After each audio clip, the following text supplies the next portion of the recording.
Bussejadors de la Fundació Alive, juntament amb l'investigador doctor Enric Ballesteros del SIC, van localitzar al juliol de l'any 2021 la que és fins ara l'única població de Sargassum trichocarpum a Catalunya.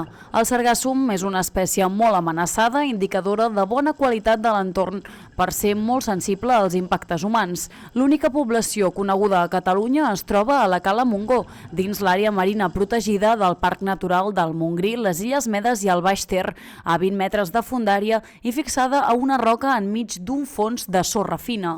Quan es veu sota el mar, s'observa que les seves vesícules plenes de gas li donen flotabilitat, de manera que el cauloide, que és el tronc de l'arbre, queda ben perpendicular respecte al fons. D'aquesta manera, tota l'alga pot rebre molt millor la llum per fer la fotosíntesi.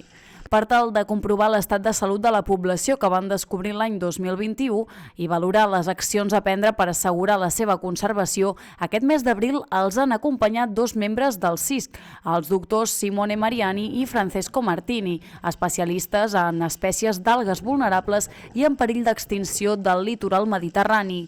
També han comprovat la presència d'una altra espècie en perill d'extinció present a la Cala Montgó. Es tracta de la Cytoceira phoeniculacea, una espècie epilíptica que pot viure tant a molt poca fondària com a certa profunditat. Les dues espècies estan protegides per diferents lleis i convenis tant nacionals com internacionals. Com a resultat de la prospecció d'aquesta investigació que s'ha fet aquest mes, s'ha comprovat que la població del sargassum es troba en molt bon estat de conservació.